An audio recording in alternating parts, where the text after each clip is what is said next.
Hello there. I want to present my my deck, Modern Spellcasters Tarot. I had it for a while, but I have not opened it. I wanted to savor it, and I felt now that it's time to open this deck and see what's in there.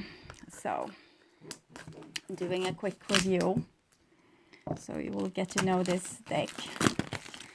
It's the Modern Spellcasters Tarot by Melanie Marquis and illustrated by Scott Murphy. It's a lid box, like with this kind of magnetism closing. I really love those kind of boxes, and we can see also there's some beautiful engraving here, or pictures also on the inside. It's very detailed, like very well worked through. And here we have the Spellcasters handbook, and it's Melanie's work.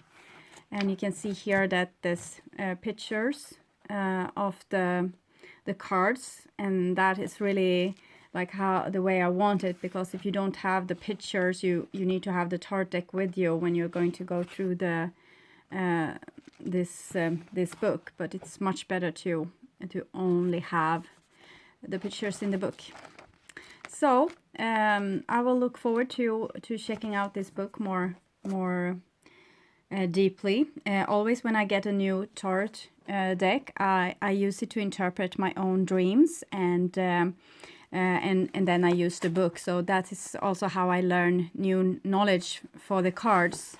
Every new book has something new to tell me about how this certain author interpret the cards. So it's very good knowledge to do it like this. And I keep a journal also, so I write it down, the interpretations, and by that I kind of repeat what she's writing here about the High Priestess many times when I write it down, and that is also building to the storage of my knowledge. And here we have the deck itself, and it's also in plastic. So I will need to use the knife to open that up.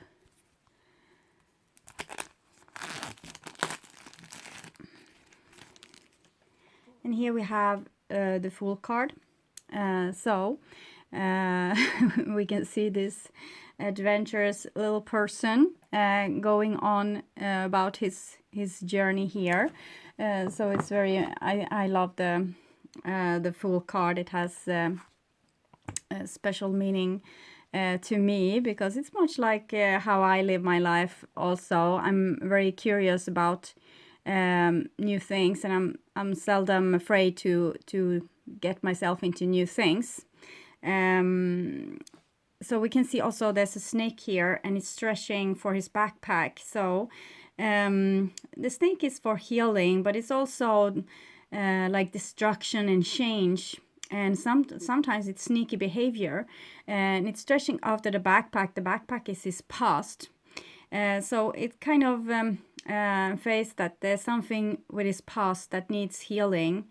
And when it's not healed, it might lead to some kind of sneaky behavior or some kind of destruction in this person's life. But he is kind of unaware of it right now. You can also see how the moon is reflecting in the water. It's very telling card.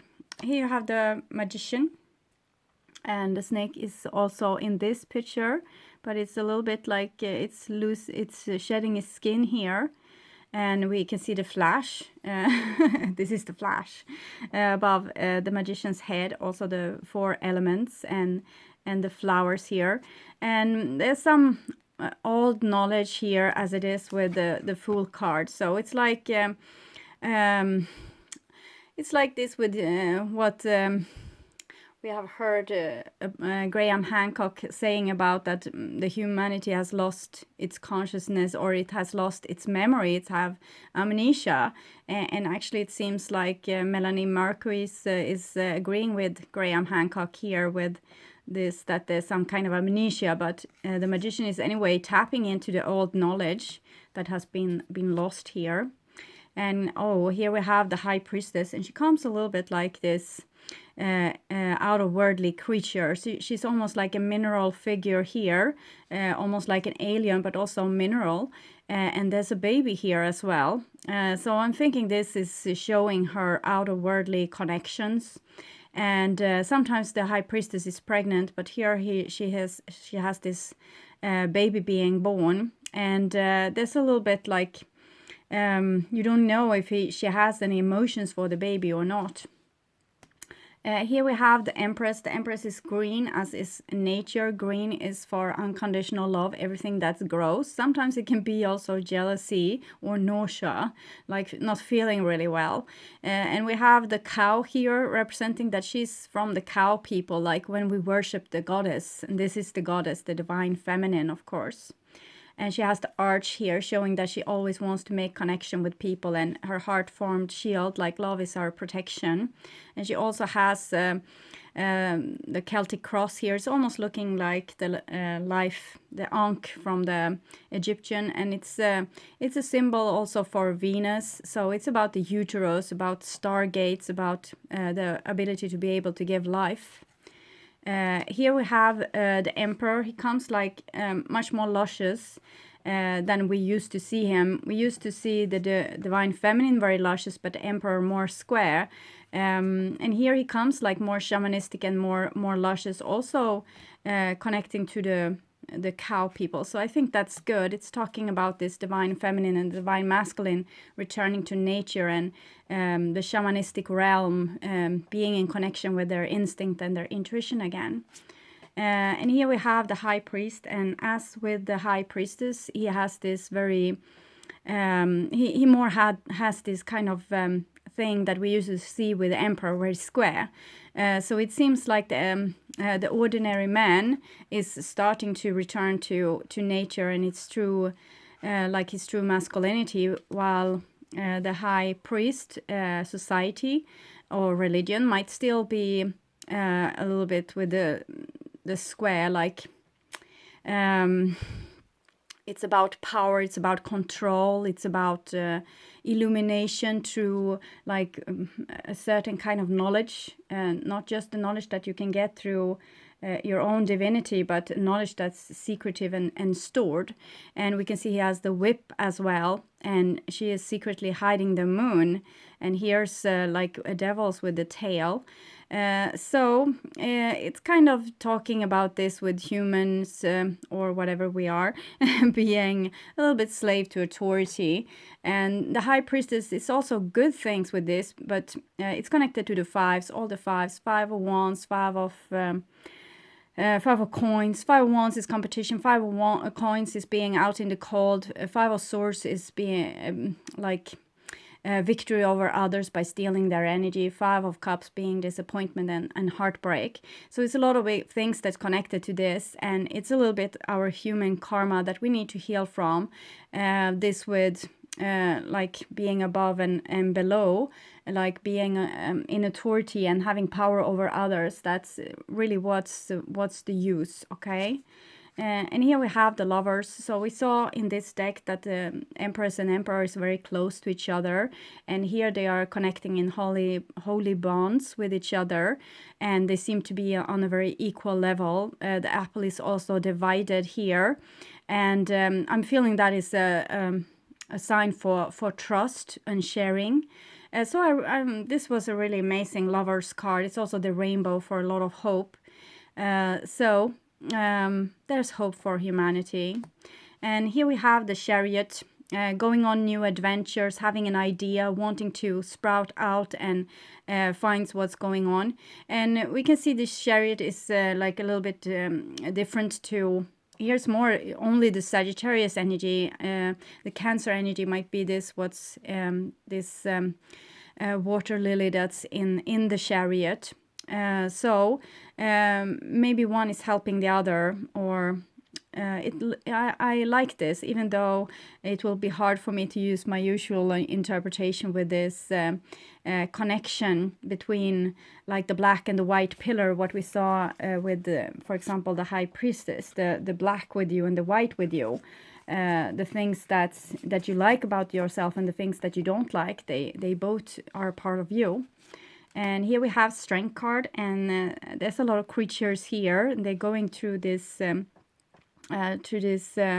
amazing symbol here in the water. I can't really see what it is. It's kind of fire, but it's also maybe a flower and also like a little bit of volcano. I will see with the interpretation from the water. And she has the knife. Sometimes we can see that Strength doesn't have any weapons, and I really like them best in that way. The strength is coming from within. It's like when you see a little Shetland pony, they are like 90 centimeters high. They are ruling the bigger horses in the paddock. So that's the kind of strength we want to see from this card. Here's the Hermit. It's a very wonderful depiction of the Hermit, going with his inner light there, the awareness. Our consciousness is all there ever is. We don't have anything else than our consciousness, and sometimes we lose that too. If we faint or when we have dreamless sleep, then we are nothing. That's rather amazing too. Here we have the Wheel of Fortune. Whatever happens is kind of out of your control. It's just to roll with it. Just put yourself center and wait until the wheel has stopped and see what's the new deal. Rolling the dice and see what it's going to show. And here's Justice, and we have the pomegranate again. It's also, she doesn't have a hand there, so it's kind of some sacrifice she has made, and it connected to the Lover's card and the story of Adam and Eve. Actually, the apple is fruitation. It's about human fertility, that we actually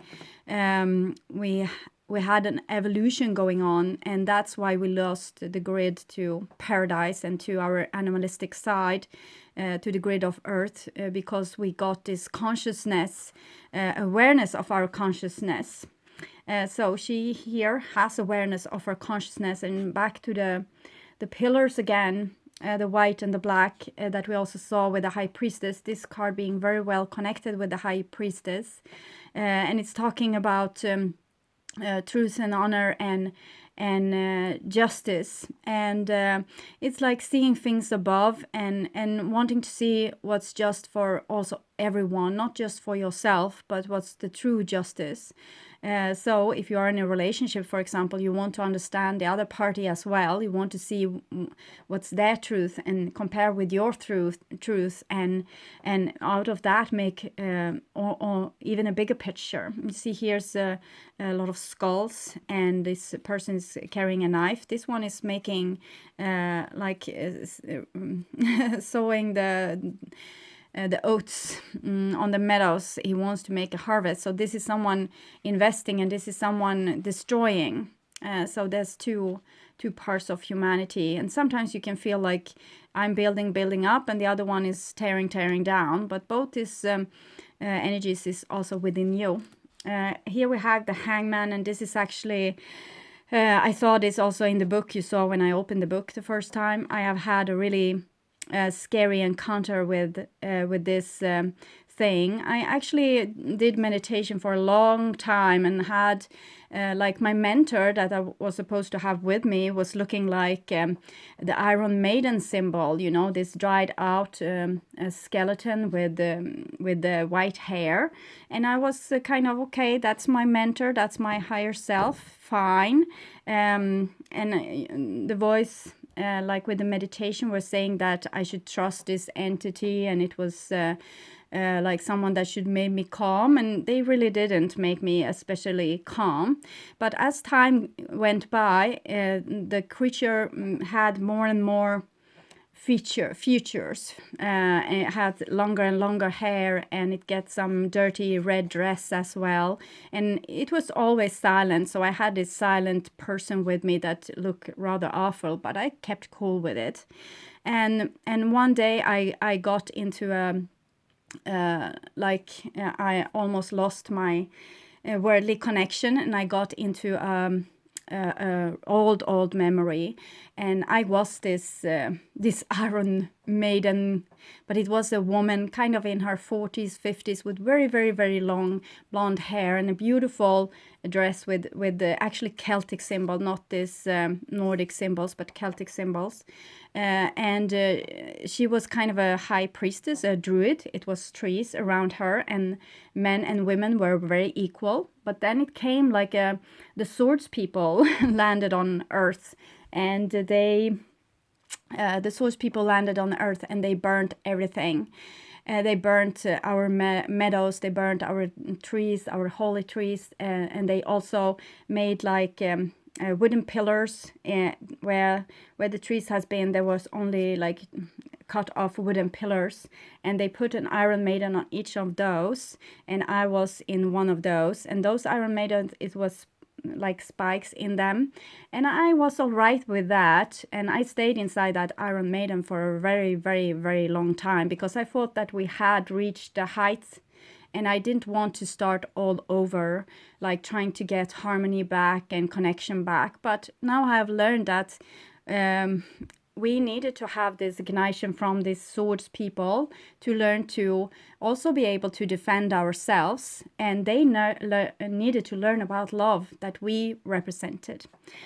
So eventually I was lured out from my Iron Maiden after ghosting it for a very, very long time, and I started on living different lives again. So here we have death. So that's actually, I have never seen these cards, so it's spooky for me, but this was how my mentor looked. This one I had with me on all my meditation travels. Okay, and here's the Temperance card. So death is very obvious. It's when you lose your life or your current life. You might need to make a big sacrifice, and well, I have actually had a past life experience where I find myself like this underwater, so I had drowned. So it's very, I'm a little bit shocked, to be honest. Here we have the Temperance card. So it's wine instead of water, or maybe blood. We don't really know from the previous sacrifices here.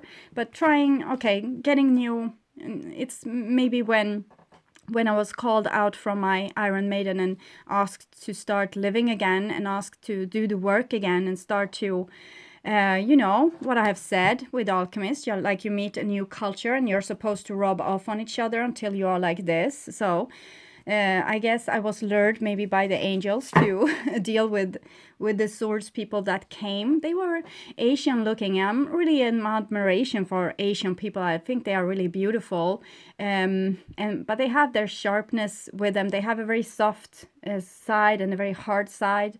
Some is very, very fragile, and others are very hard, so they are a little bit polarized. But here I didn't feel like it was Asian people per se. It was like just a symbol of this very well controlled people that came actually with spaceships and a total different technology than what we had. We had like arrows and bows. And we could heal things just by touching it. This was a very lovely time. And here you have also this symbol. It's actually with a sword this time. I can't tell you this in the name in English, but it's going back to, it's a medicine symbol going back to a god named Enki that ruled Earth together with his brother for many thousands of years, hundreds thousands of years, maybe even like longevity with those guys, and they might have been part of creating human race as well. That is what I learned anyway in the beginning of the 90s when I was reading about Zachariah Sitchin. And here we have the devil. The devil, we see here snakes. So there's a lot of like life challenges, and people here seems rather deteriorated. It might be a fish person here and something else. I don't really know, maybe a troll. I think that human beings has been in many races. They might not have been this ugly, but it's about, in this case, I'm feeling that this is about a little bit about this with tampering with genes and ruling like nature and its flesh to do obnoxious things. But usually the devil is about your shadow, and it's what I said, this new culture that came, it killed us off and it made us all into skeletons, or yes, whatever this is. And for me, they were of course demons, but here this card, it's this new culture and what to do with it. You need to learn to understand it. Why are people evil? Why is there evil among men? What is pushing people to do certain things? You need to put light on this into the shadow to see what it's actually about. And here we have the tower, and it's also, it's not enough that they have fallen from the tower, or no, this is falling and this is, they are trying to escape. There's coming like the hermit and trying to attack them. It doesn't seem like he wants to help them anyway. So not even where you like a victim to a certain catastrophe, but also there were people not aiding you, helping you. So challenges are there for our growth, and sometimes they can be awful. I have actually dreamt on that too, but I won't go into that. So here we have the Star card, and it's a little bit like an androgynous person here. The face is looking almost like a young man, and the woman's body.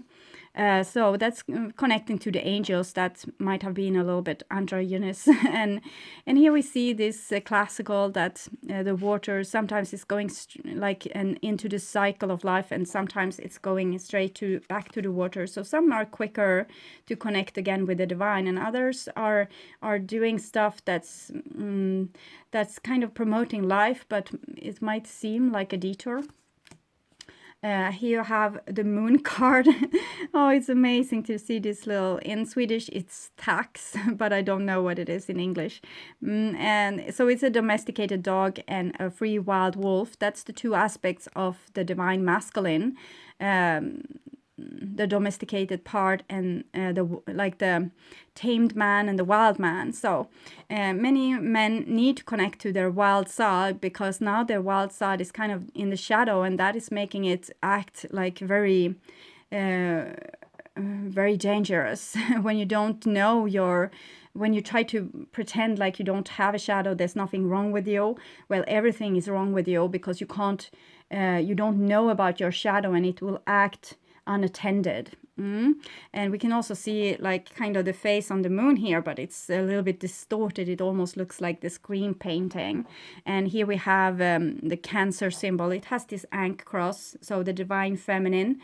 The masculine needs to go to their feminine side to find God, and it might be very scary to go into this dark realm of the feminine that's very random and creative, but it doesn't have these straight lines. It's very hard to understand. You need to understand it by feelings and by like insights, and so it's being a little bit tormented, to be honest, but it's for the good of everyone if you can start to get friends with your pain and learn the language of pain. And this is of course the Kerberos dog that's guiding us into the netherworld, or maybe preventing us from getting there. So that might be it as well. And here we have the sun.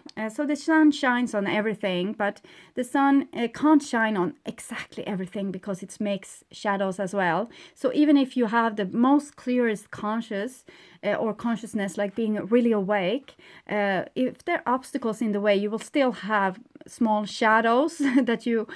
And it's really hard to get to see them with your awareness.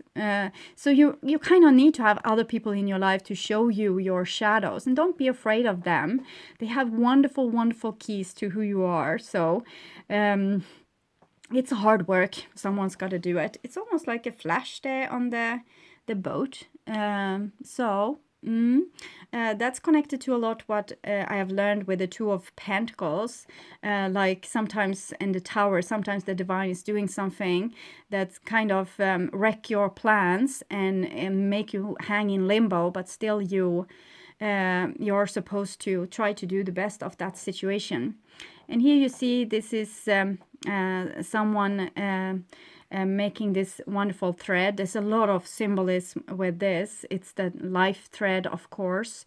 And she also has this golden hair, and there's this golden light here, and the two babies, that's the twin.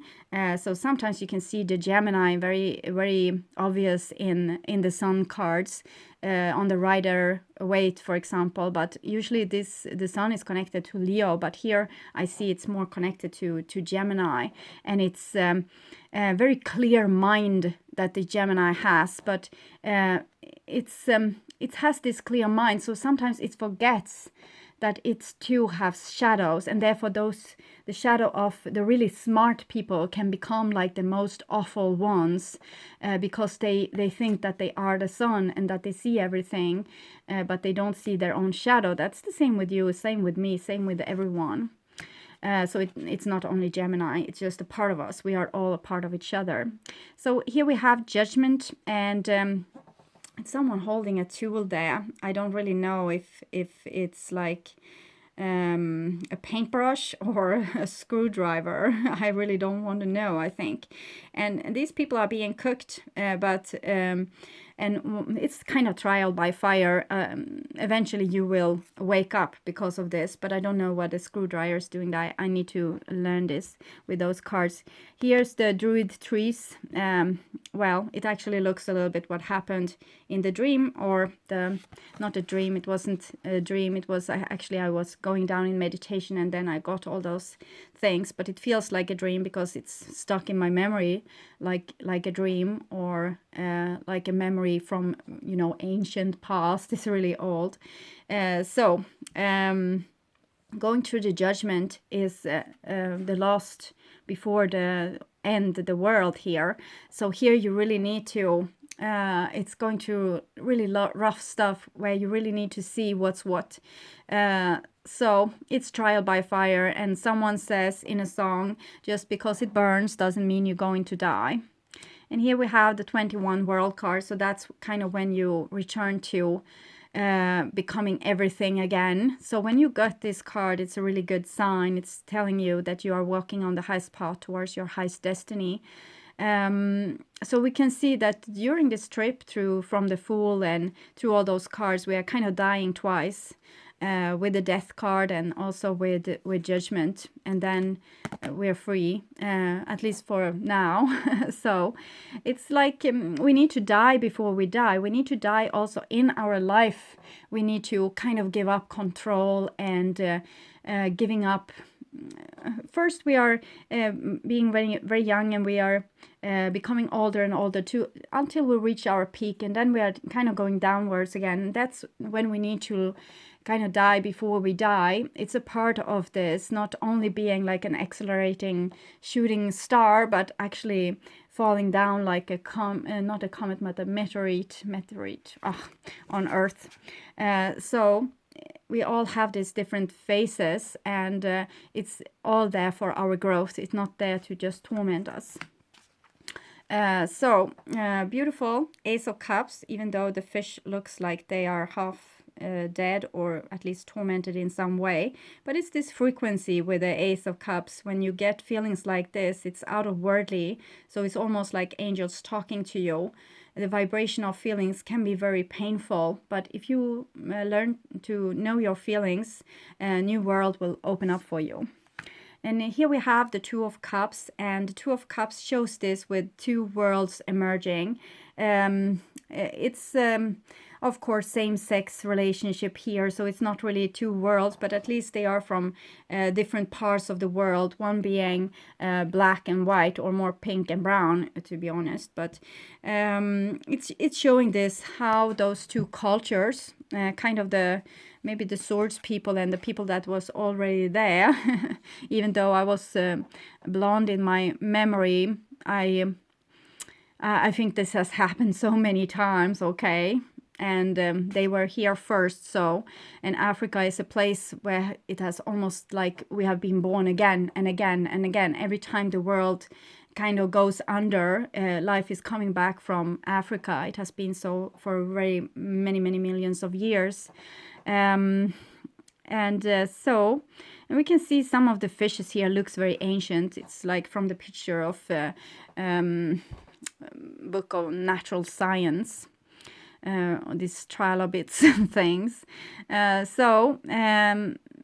we can see this classic that you are doing on a wedding, like you're pouring life into each other. You are there for each other. You're connecting, like true and true, really. And here we have the Three of Cups. It's almost the same, but they are almost becoming baptized. So it's showing this this dimension with the Three of Cups being the divine, the Trinity, the Father, the Mother, and the Spirit or the child. And the child is they are our purest spirits on earth. And when we are born, we are coming like straight from the source. So baptism and it's another kind of celebration, more serious. It's showing the seriousness with our emotions, that they are really here to baptize us, to make us more true. Okay. And here we have the Four of Cups. So that's a person meditating and trying to find out about their emotions. So it's a little bit more beautiful than just this, well, I won't take your offer kind of thing. And it has the Cancer. It's not a Cancer, it's a crab, but it's kind of connected to the Cancer here, figuring out things through your emotion. Five of Cups. Five of Cups here, you really see that it's blood being spilled. Is some misfortune that have happened, but this person seems to have the thing under control, or he's doing this deliberately maybe. Here you have the Six of Cups. That's the past life card or earlier life card. So it's almost looking like this is the couple when they were young and now they are old. So it might talk about eternal love also, going over lifetimes. You know, even if you die from each other, you will meet again. And here we have the Seven of Cups. So it shows the mysticism with the sevens, that the sevens are always challenges, and sometimes we can't really understand these challenges. What do they want with us? Why am I feeling like this again? So illusionary feelings. And here we have the Eight of Cups. So Eight of Cups seems like here like a magician trick that has gone a little bit wrong, and it might due to like not having the best intentions to start with. So here you really need to look at what was your intentions to start with. Did you have the best intentions? Why does this went wrong? And also see if there's other disturbing forces, like the person that you're working together with might not have the best intentions. Here you have the Nine of Cups, and it's showing it that it's really a wish card, like wishes can come true. And it not like you have three wishes, you have like as many wishes as you want. You just need to start praying, okay? And not in anticipation, but praying and then be cool with whatever comes. And here's the Ten of Cups. It looks very classical, and it shows this connection again between the humans. When they have gone through all those feelings, different feelings, they eventually connected again. And here we have the Page of Cups.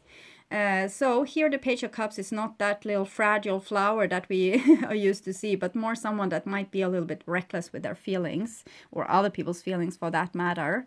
And here's the Knight of Cups. He might seem to have the things things a little bit more under control. So I like this. That's good. The Queen of Cups. Oh, she looks sharp. She looks deadly. A dangerous woman. Okay, so that's when you meet someone and you know that they can really make a number on your feelings. Like they can really make you fall in love and fall hard. And here you have a King of Cups, and he looks like more friendly, like how you really want as a King of Cups, like a little bit Santa Claus kind of feelings to this. He will have your back. He will make things good. Okay, and here you have Ace of Pentacles, new beginnings, new doorways, and maybe it's a doorway to the netherworld. Maybe it's a doorway to kind of Alice in the Wonderland kind of doorway. You don't know what's going to be there, but it's going to be an adventure. And here you have the Two of Cups, and the dog is coming with something. Maybe it comes with cookies. It's a little bit connected to the Fool's card. This is a person that needs to learn something. They are just like on step 2. So they really don't know. This is a beginner in something. Here he's getting a little bit more advanced, or at least acknowledge that he needs to learn something. Okay, so what is it that I can't juggle like this? I need to learn how to do this properly. And so it's almost like being called to the well of the divine and start to listen. Okay, how can we work this out? How can we heal? It might be in a relationship, for example, or doing your work better. And here's the Four of Pentacles. So when you're hoarding wealth, that's when you try to have control. And that's much what the squirrel do. So that's a part when we have something in common with nature sometimes, like hoarding wealth to survive. So that was a starting point when we got a human consciousness, that we started to hoard things. And we did so for our survival, but now it might have gone like too far. So here we have the Five of Pentacles being cast out in the cold, being like expelled from a property or a house or a relationship, not feeling worthy, not feeling loved. The Six of Pentacles, getting like people helping you or helping each other, or trying to make like better balance in the world. Better balance in relationship. Sometimes it's about over functioning, like you always want to be the good one, but sometimes you might need to let other people be good as well. Here you have the Seven of Pentacles, so it's trying to get some kind of like fighting to get something to work that might be a little bit hard. Will you get this plant to become really fertile? It's almost looking, it's like evergreen, but also like a little bit like Mariana plant. I don't know how you say that, but maybe that's correct. And here you have Eight of Pentacles. So that's Eight of Pentacles is when you find a solution to a problem. Instead of maybe the dog and squirrel is fighting each other, they can work together and share the same room. Oh. Okay, and here you have the Nine of Pentacles. Nine of Pentacles is I'm looking at the squirrel. What does it? Okay, Nine of Pentacles is having your stuff together, like everything is collected, but maybe it's something you're missing then with the black hood above the squirrel's head. I hope he's not going to be executed. Okay, and here you have the Ten of Pentacles. So, and here you really have your stuff together. It's not just you anymore. You're sharing this with someone else. Page of Pentacles, a very nice page. He wants to learn, wants to be good, wants to do what's best. So we really like this page. Sometimes it can be a little bit stubborn, but it's usually very loyal. And here we have the Knight of Pentacles, so someone being really like a squirrel. He's really going to try to make a fortune, this person. And is like want to make a steady income, wants to not make mistakes, and he wants to be very cautious and have a really good plan and think things through, and he's a little bit cautious, that guy. So, and here we have the Queen of Pentacles. She's very luscious and she's very abundant in her love, giving it to everyone, even though that might not deserve it. So sometimes she can become a little bit exhausted, because this is the nature of nature. It gives and gives and gives until it's has nothing more to give, if someone takes and takes and takes. So, but she's very stubborn, and she's also very good with finances, and she's a good teacher as well. Here you have the King of Pentacles. So King of Pentacles is a person that's very luscious. He's taking very good care of his body. He's taking very good care of his temple or his house or his like his farmland. And he's really in the know. So this can be a healer or a doctor. Sometimes it can be a person that's very afraid of letting other people into their lives. Stubborn, he doesn't want to share. He has come this far not by giving things like randomly away, but keeping things for himself. But it's like an element that you need in your life to be able to take good care of yourself. So we see that the squirrel is very much a common theme in the Pentacles suit. Here is the Ace of Wands. Ace of Wands is a card of new beginnings. It's new hope, new energy. Two of Wands is when you need to think things through. Where do you want to put this energy? It might also be that you need to make limits to your energy and ask yourself, what is it that I really want to focus on? Three of Wands is when you have found out what you want to do and you go out and you do it. This one wants to be a falcon trainer and now she's on. And here we have the Four of Wands. Four of Wands is much like the Two of Cups card. It's about tying your bonds together with another person and starting to build like a home together. But it's very luscious, it's very free, like there's no roof and no walls. You're welcome there because you love each other. It's not because you're forced to be there. You are here free willingly. And Four of Wands is also self-love. So we can see again the theme from the Two of Cups, like there were men there, two men, and there's two women. And in the Lovers card, we really didn't see the sexes because they had kind of the hermit's clothes on them. Sorry for my voice. Here we have the Five of Wands, so that's competition. And one is actually taking off the blindfold and he's not fighting anymore. So that might be a clue. And here we have the Six of Wands. So that's a person having something to share and being a good example for others.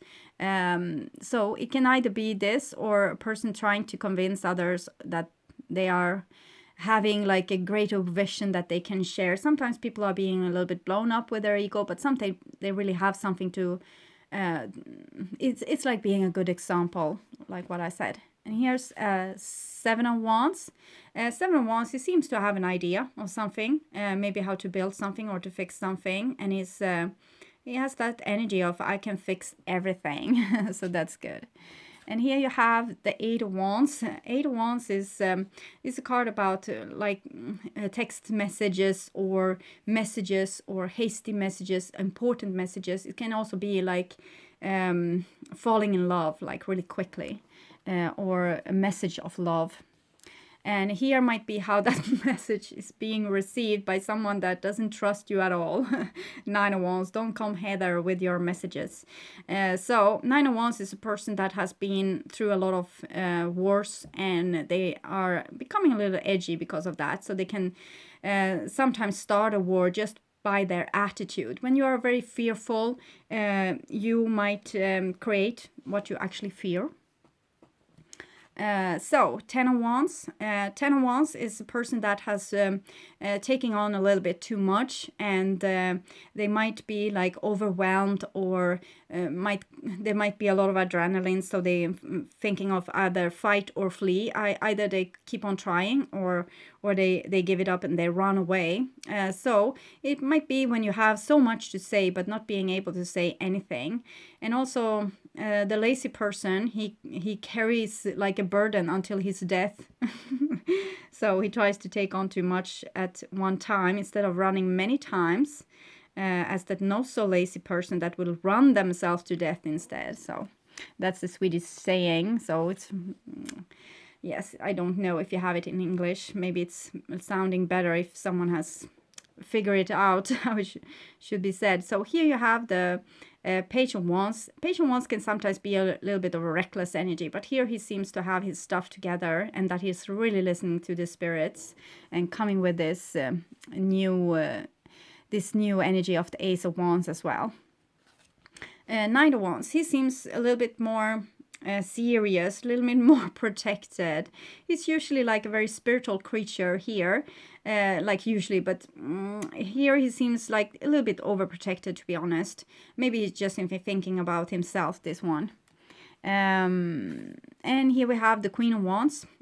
Queen of Wands, she seems like she used to, but she's a little bit, her face expression might be a little bit like she don't know what to expect of you. So Queen of Wands, she has a lot of experience to share. It's and she's very full of self-respect usually, but this one she looks a little bit more insecure. Here we have the King of Wands, the true king, the king that really takes care of not only himself but also others. But sometimes, as with the Six of Wands, he can get too full of himself. So here we have the Ace of Swords. Ace of Swords, it seems like a fire wolf. So this is blood, sweat and tears, victory at last. It's some kind of challenge. And here you have the Two of Swords, figuring out how to take on this challenge. And we have the wolf again behind this girl, so the divine masculine in its untamed form. Like you really need to tap into your strength and your like street smartness to be able to solve this. It's like being stuck between a rock and a hard place, and need to figure out how to get out of there. And here we can see the Three of Swords, very, very telling. It's like broken heart syndrome. No, not syndrome, but it's when someone has put logic over heart, maybe their logic over someone else's heart, and thereby making someone really suffer. But always with trial by fire, pain is always giving light. So don't be afraid of pain. Pain will enlighten you, okay? And here you have Four of Swords. So okay, so the person tried, they they had this challenge, they tried one way, it didn't work that well, and here we have a Four of Swords, so maybe trying something else, and the wolves are waiting for, like, okay, so what will be next, what will we do next? And this person is like, hell, I don't know. And it's a candle in his shoe there, so he's going to figure it out. He just needs some time, I think. And here we have a Five of Swords, so he's thinking that maybe fighting is the best way, maybe to attack someone or to, you know, making a war dance and starting warfare. That might be the idea. With the Six of Swords, he find out that, or she finds out that, well, that maybe that's a better way to do things. Maybe I can communicate. And she also has the Hermit with her in the boat, and he's enlightened.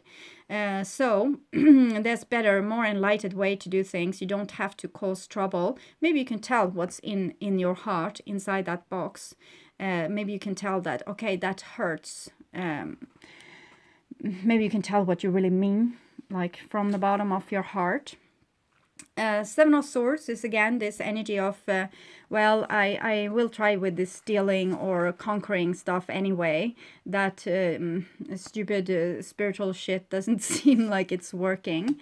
And here's what's happened then. Eight of Swords, victim to your own thoughts, victim to your own actions, like black magic backfiring. And the Taurus in the background is kind of saying that go back to, you know, this with the cow people that knew some stuff. We have the cow people with the Hinduism and with Indian people all over, and also Egypt, the old Egypt religions, and the Mykonos on Crete also had this with the cow. It was the Taurus age, when we were rather enlightened, I would say. And here we have the Nine of Swords. So Nine of Swords is like thinking over your sins and what could have been done better, or maybe having a little bit of a victim mentality, and well, thinking that making up a story like how they hurt me in different ways, and the wolf is still like, well, can we get on with it? So, and here's the Ten of Swords. So if you create enemies, there will be enemies and they will backstab you. So that's not the best way to go through world, to attack people or destroy people's home or destroy their hearts or steal their hearts and stamp on them, because they will do the same to you. Karma will be a bitch.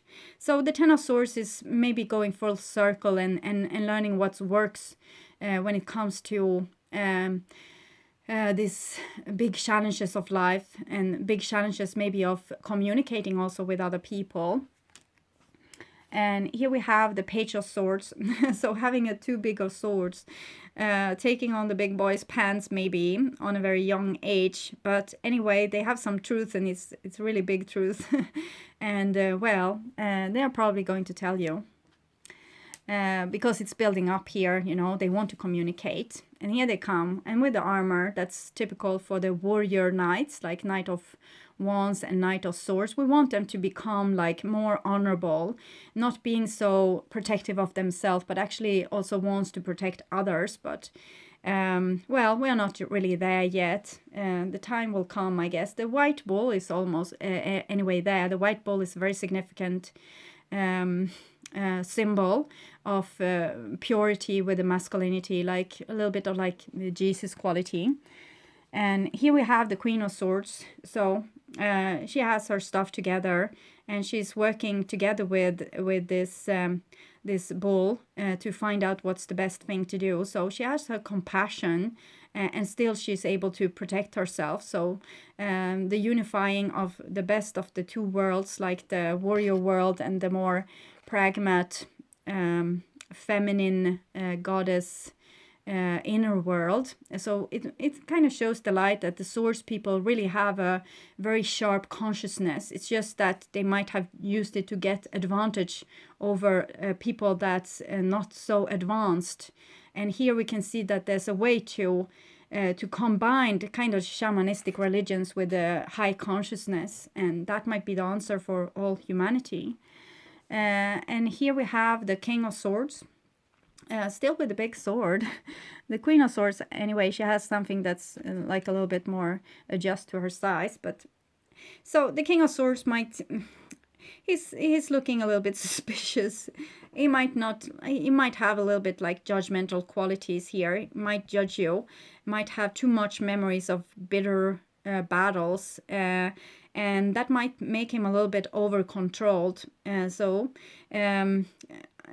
King of Swords, we are hoping more for them, but they might not have come to this thing just yet. You know, the authority, the judges, the polices, the army, they are not fighting really for truth and justice. They are more fighting for power and winning. So we will hope for evolution there in that department. So that was a presentation of the Spellcasters Tarot, but I think it was like a short tarot school. So I will present it as such, and you can use it however you want. Okay. So I really like this deck. I'm actually going to use it instead of the Botticelli Tarot that I was thinking of using, because the Botticelli Tarot felt very personal for me. This too, I was not expecting that, but I wanted to have like peace and quiet with my Botticelli Tarot and work it through for myself first, and then we'll see if I will use it also on the generals. But this was almost even more personal.